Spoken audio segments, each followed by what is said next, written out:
Chapter 4. The Visit. Mary Bridget loved to go visiting, even if it did mean having to get her hair brushed and pulled and braided back into two tight plaits. So you'll remember that Mary Bridget, she's Eileen's daughter, the little girl. She would be Peggy's niece, and they still live in Ireland.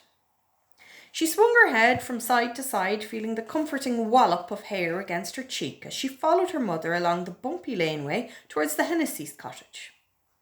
Eileen walked briskly. Briskly means she walked fast, carrying Jody on her hip. Jody is her other child, her little son. He's only 2. The hedgerows were covered in heavy red, droopy fuchsia bushes, and beneath them clumps of spiky orange flowers sprang out everywhere. It was a grand day for a walk, and their friend's cottage was only about another half-mile away. Mary Bridget was looking forward to seeing the Hennessy boys again. It was a while since school had closed for the holidays, and she missed her friends. The Hennessy's cottage was a bit bigger than their own, but as they came near it, Mary Bridget couldn't help but notice that some of the thatch needed patching and the windows needed mending. Mending means fixing. She waited patiently as her mother called at the open door. "Hello, Frances. God bless all here." They went into the turf-smelling, untidy kitchen. "Eileen, I'm right glad to see you and the children," said Frances Hennessy. "And how's Mary Bridget, the best girl in these parts?" "Fine, thank you, Mrs. Hennessy," Mary Bridget replied shyly. Sit you down. Frances was busy feeding Cullum, her youngest boy, who, with his scattering of pale ginger curls and freckled nose, was the very image of his mother. "I'll wet the tea in a few minutes." Jody disappeared off straight away to play with little Owen, who was very much the same age as himself. But Mary Bridget's friends, the twins, were nowhere to be seen, so she sat quiet and embarrassed as her mother and Frances chatted. "The twins will be along in a minute, pet," said Frances, "and they have something special to show you." She laughed, flinging back her plump neck and ignoring the dirty floor and mess of unwashed clothes in a heap in the corner. She was delighted with her visitors.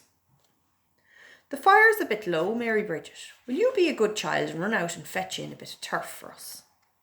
Turf comes from the bog. It's a thing that you use to burn in the fire. At the side of the house, Mary Bridget looked at the sorry pile of dried out old turf which lay on the ground. Her own daddy worked up on the bog as often as he could, and already had a pile of turf almost the height of the chimney stacked against their house for the winter.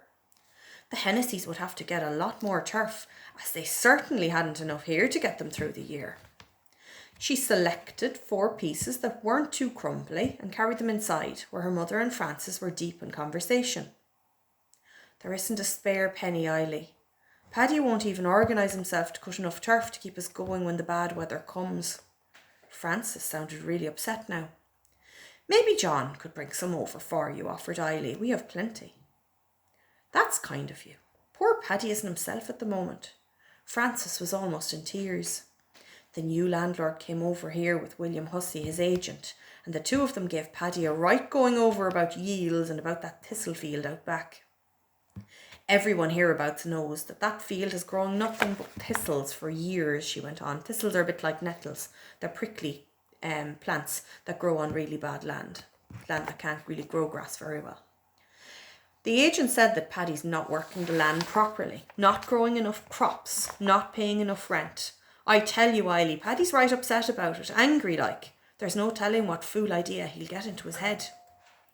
Mary Bridget tried to concentrate and understand what they were talking about. She could tell by her mother's face and voice that it was something bad. "This new landlord, Frances, what's he like?" Eileen asked. "Dennis Ormond.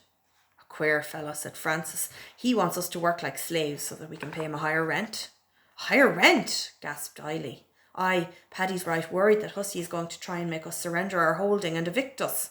"He couldn't do that. He wouldn't," cried Eileen. "Mark my words, Eileen, there's no telling what that man will do to the tenants," Frances said angrily, shaking her head of wavy curls. A clatter of noise disrupted the conversation as the twins, Pascal and Patsy, appeared at last. They both looked grimy and dishevelled. Dishevelled means grubby or bit not neat. And that didn't matter a bit to Mary Bridget. She jumped up to join them and get away from the serious conversation of the mothers. Ma'am, can we bring Mary Bridget to see Mo? They asked. Aye, nodded their mother, who had brightened at the sight of the two 9-year-old rascals. I'm trusting you boys to take good care of her and keep her out of trouble. A puzzled look filled their identical features, as if they would ever dream of getting into trouble. Run off the three of ye, said Francis with a laugh, and give Eily and myself a bit of peace. Mary Bridget was out of breath after an hour or more of herring around with the twins as they showed her everything. The muddy pool near the ditch where some frogs lived, the huge oak tree that Patsy said he'd climbed to see a crow's nest, and the well which was so deep that if you dropped a stone in you couldn't hear it land. But the twins kept the very best thing to last. Mo, the farm cat, had had kittens, and they took Mary Bridget down to the old outhouse to see them.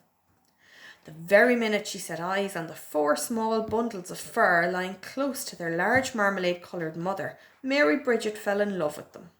Would you like to hold one of them? Asked Patsy. Mary Bridget nodded. One bold little fellow got up from the old sacking bed and came over to sniff at her fingers and let itself be stroked.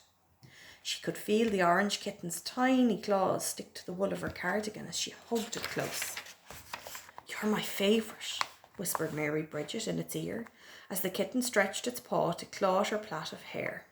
She wanted to hold this little kitten and never let it go.